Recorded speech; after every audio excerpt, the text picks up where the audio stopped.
Good morning children. आज हम लोग हिंदी 2 में पाठ 21 पढ़ेंगे जिसका शीर्षक है अच्छा मार्ग। मार्ग का अर्थ क्या होता है बच्चों? रास्ता। आइए पहले कठिन शब्द पढ़ते हैं, उसके बाद पाठ आरंभ करते हैं। पहला शब्द है मस्तिष्क, दिमाग। प्रसिद्धि, शोहरत। करतूते, कारनामे। मार्ग, रास्ता। लज्जित, शर्मिंदा। आवश्यकता, जरूरत।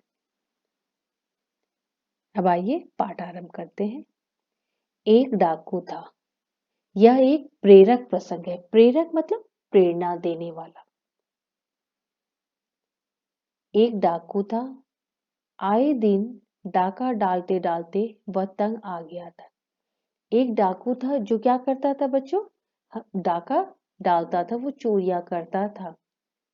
सताए गए लोगों की चीख पुकार उसके मन मस्तिष्क पर छा गई थी। वह इतना अधिक बुरा आदमी था, वह लोगों को इतना अधिक सताता था कि उसके दिमाग में हमेशा क्या लगता था उसे? लोगों की चीख पुकार सुनाई दे रही है। वह हर समय परेशान रहने लगा। उन दिनों सिखों के प्रथम गुरु नानक देव की प्रसिद्धि सब और फैली हुई थी। उस समय सिखों के प्रथम गुरु गुरु नानक देव जी की प्रसिद्धि सब और फैली हुई थी। और जो डाकू था वो डाका डालते डालते इतना अधिक तंग आ चुका था, परेशान हो चुका था, तो उसे क्या लगा बच्चों कि शायद गुरु नानक देव जी उसकी समस्या का समाधान कर देंगे। डाकू ने मन में सोचा, गुरु नानक शायद मेरी ही परेशानी हल कर दे। इसलिए वह गुरु नानक के पास पहुंचा और बोला, महाराज, मैं लूट मार करते करते परेशान हो गया हूँ। मेरा मन मुझे हर समय कोसता रहता है। मुझे बताइए इस परेशानी से कैसे छुटकारा मिल सकता है। वो डाका डालता तो इतना अधिक परेशान हो गया था कि अपनी समस्या का समाधान के लिए वो किनके पास गया? गुरु नानक देव जी के पास गया और उन्हें क्या कहा कि मैं डाका डालते आते बहुत परेशान हो गई। मेरे दिमाग में हमेशा लोगों की चीख पुकार सुनाई देती रहती है और मेरा मन क्या करता है? इस काम करने के लिए हमेशा मुझे क्या करता है? कोसता रहता है, बुरा भला कहते रहता है। तो आप कोई उपाय बताइए जिससे मेरी ये बुरी आदत छूट जाए। तब देखो गुरु नानक देव जी क्या बोलते हैं। गुरु नानक बोले, इसमें परेशान होने की बात है, सॉरी, इसमें परेशान होने की क्या बात है? बुरे काम करना छोड़ दो, मन को अपने आप शांति मिल जाएगी। तो गुरु नानक देव जी क्या बोलते हैं? इसमें परेशान होने की कोई बात नहीं है। अगर बुराई के कारण तुम्हारा मन अशांत रह रहा है तो तुम क्या करो? सबसे पहले बुराई छोड़ दो, मन को क्या मिल जाएगी? शांति मिल जाएगी। गुरु महाराज की बात सुनकर डाकू अपने घर लौट आया। उसने अपने मन को लाख समझाया पर बुरी आदतों से पिंड ना छूटा। गुरु महाराज की बात सुनकर उसने निश्चय किया कि क्या किया? घर लौट आया और सोचा कि अच्छा बुरा काम है, छोड़ देंगे। लेकिन वह अपनी बुरी आदतों से पिंड न छुड़ा पाया, मतलब उसे पीछा नहीं छुड़ा पाया, वह उसे नहीं छोड़ पाया। वह परेशान होकर फिर गुरु नानक के पास पहुंचा और उन्हें अपनी परेशानी कह सुनाई। तो उसने क्या किया? डाकू ने फिर गया कि नहीं, मैं तो बुरी आदत छोड़ ही नहीं पा रहा हूँ, कोई आप और उपाय बताइए। गुरु महाराज कुछ देर सोच विचार कर बोले, तुम्हारी बुरी आदतें नहीं छूटती तो एक काम करो, तुम जो भी काम करो उसे छिपाकर मत रखो।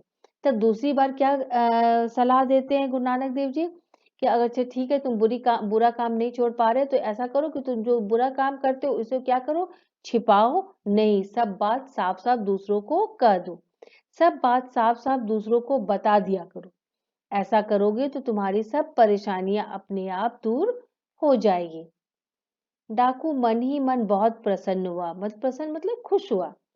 उसने सोचा, यह तो बहुत आसान रास्ता है, जो कुछ करो वह दूसरों को बता दो, बस। बस खुशी खुशी अपने घर लौट आया। तो सोचा अरे ये तो कोई काम ही नहीं है, बुरा कुछ गलत काम करेंगे तो दूसरों को बता दिया करेंगे, तो इससे उसकी परेशानी का क्या हो जाएगा? समाधान हो जाएगा। पर डाकू की बुरी आदतें नहीं छूट पाई। वह फिर अपने पुराने रास्ते पर चलने लगा। तब उसे गुरुजी की बात याद आई। उसने अपने बुरे कारनामों के बारे में दूसरों को बताना चाहा।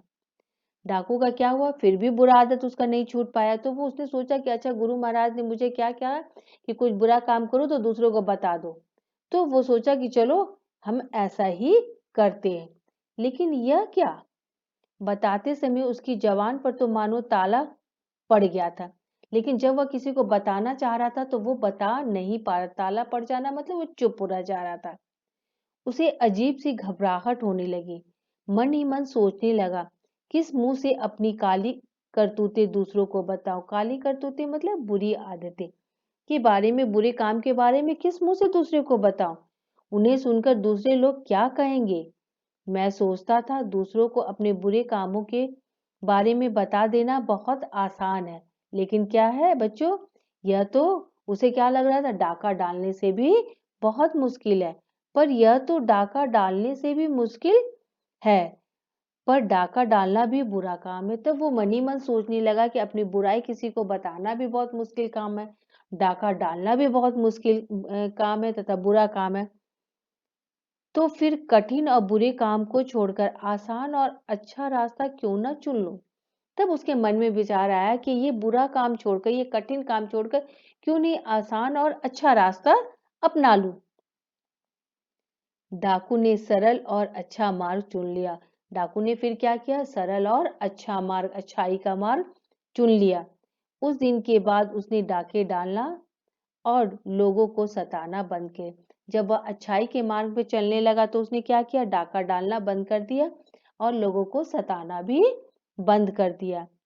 अब अपने गलत कामों के लिए लज्जित होने को उसे आवश्यकता ही न रही और उसे क्या हुआ, अपने कामों के लिए लज्जित होने की जरूरत भी नहीं पड़ी।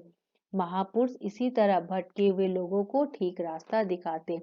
जो महापुरुष होते हैं वे बच्चों क्या करते हैं, हमें हमेशा सच्चाई का मार्ग दिखलाते हैं। आइए अब शब्दार्थ पढ़ते हैं। मस्तिष्क, दिमाग, प्रसिद्धि, शोहरत, मशहूर हो जाने का भाव, काली करतूतें, बुरे काम, लज्जित, शर्मिंदा, आवश्यकता, जरूरत। मुझे उम्मीद है बच्चों यह पाठ आप लोगों को समझ में आ गया होगा। शब्दार्थ को याद करके कॉपी में लिखिएगा तथा पाठ को पुनः एक बार पढ़िएगा। धन्यवाद।